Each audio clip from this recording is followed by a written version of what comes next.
ये कथा है भगवान शिव और माता सती की। इस कथा में हम जानेंगे कि कैसे माता सती अपने पिता दक्ष के अग्नि कुंड में सती हुई थी और भारत में एकावन शक्तिपीठ का निर्माण हुआ था। नमस्कार दोस्तों, हमारे चैनल पर आप सभी का स्वागत है। हमारे चैनल को लाइक, शेयर और सब्सक्राइब जरूर करें। आइए जानते हैं इस कथा के बारे में। दक्ष प्रजापति की कई पुत्रियां थीं। सभी पुत्रियां गुणवती थीं, पर दक्ष के मन में संतोष नहीं था। वे चाहते थे कि उनके घर में एक ऐसी पुत्री का जन्म हो जो शक्ति संपन्न हो, सर्व विजयिनी हो। दक्ष एक ऐसी पुत्री के लिए तप करने लगे। तप करते करते अधिक दिन बीत गए तो भगवान आधा ने प्रकट होकर कहा, मैं तुम्हारे तप से प्रसन्न हूँ। मैं स्वयं पुत्री के रूप में तुम्हारे यहाँ जन्म धारण करूँगी। मेरा नाम होगा सती। मैं सती के रूप में जन्म लेकर अपनी लीलाओं का विस्तार करूँगी। फलतः भगवती आधा ने सती रूप में दक्ष के यहाँ जन्म लिया। सती दक्ष की सभी पुत्रियों में अलौकिक थी। उन्होंने बालकाय अवस्था में ही कई ऐसे अलौकिक कृत्य कर दिखाए थे जिसे देखकर स्वयं दक्ष को भी विस्मय की लहरें में डूब जाना पड़ता था। जब सती विवाह योग्य हुई तो दक्ष को उनके लिए वर की चिंता हुई। उन्होंने ब्रह्मा जी से परामर्श किया। ब्रह्मा जी ने सती के बारे में बताया कि सती आधा का अवतार है, आधा आदि शक्ति और शिव आदि पुरुष हैं।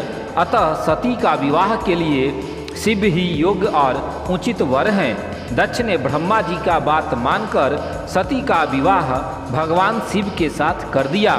सती कैलाश में जाकर भगवान शिव के साथ रहने लगी।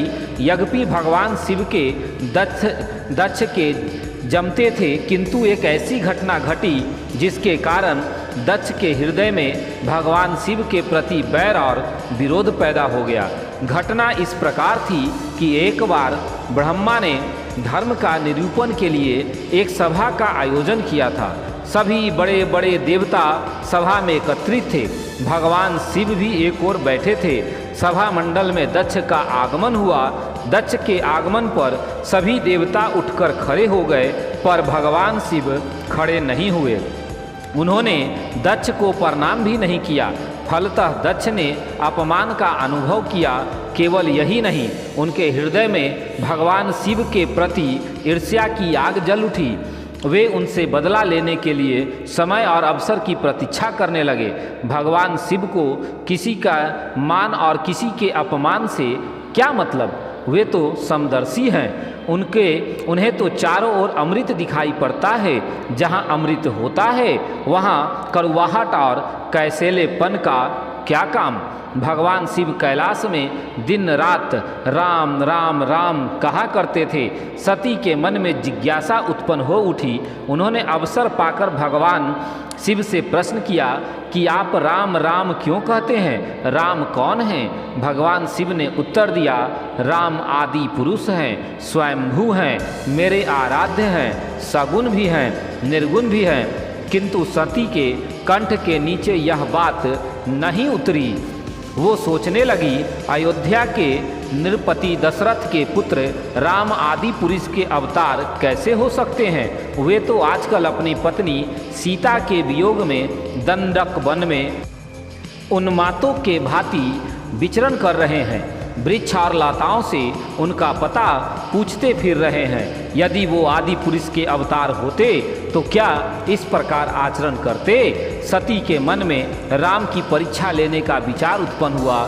सीता का रूप धारण करके दंडक वन में जा पहुंची और राम के सामने प्रकट हुई।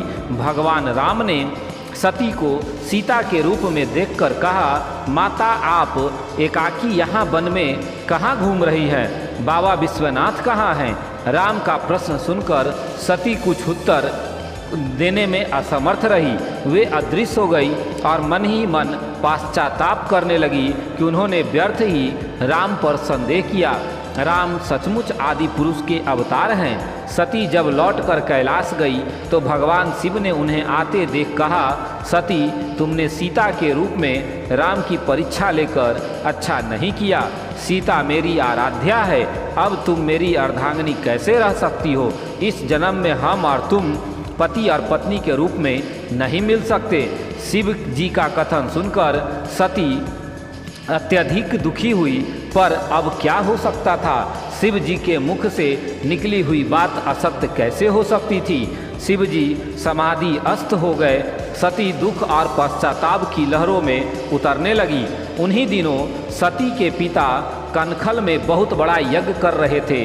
उन्होंने यज्ञ में सभी देवताओं और मुनियों को आमंत्रित किया, किंतु शिव जी को आमंत्रित नहीं किया था, क्योंकि उनके मन में शिव जी के प्रति ईर्ष्या थी।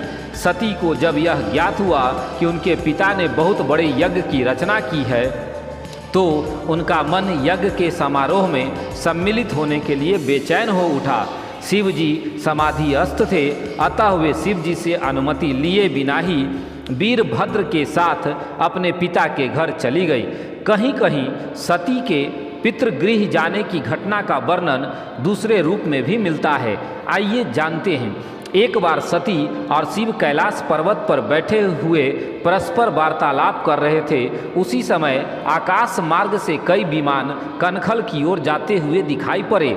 सती ने उन विमानों को देखकर भगवान शिव से पूछा, प्रभु, ये सभी विमान किसके हैं और कहाँ जा रहे हैं? भगवान शंकर ने उत्तर दिया, आपके पिता ने यज्ञ की रचना की है। सभी देवतागण इस विमान में बैठकर उस यज्ञ में सम्मिलित होने के लिए जा रहे हैं। सती ने दूसरा प्रश्न किया, क्या मेरे पिता ने आपको यज्ञ में सम्मिलित होने के लिए नहीं बुलाया? भगवान शंकर ने उत्तर दिया, आपके पिता मुझसे बैर रखते हैं, फिर वो मुझे कैसे बुला सकते हैं? सती मन ही मन सोचने लगी, फिर बोली, यज्ञ के अवसर पर अवश्य मेरी बहनें आई होंगी, उनसे मिले बहुत दिन हो गए। यदि आपकी अनुमति हो तो मैं भी अपने पिता के घर जाना चाहती हूँ। यज्ञ में सम्मिलित हो लूँगी और बहनों से भी मिल लूँगी। भगवान शिव ने उत्तर दिया, इस समय वहाँ जाना उचित नहीं होगा। आपके पिता मुझसे जलते हैं, हो सकता है वे आपको भी अपमान करें। बिना बुलाए किसी के घर जाना उचित नहीं होता।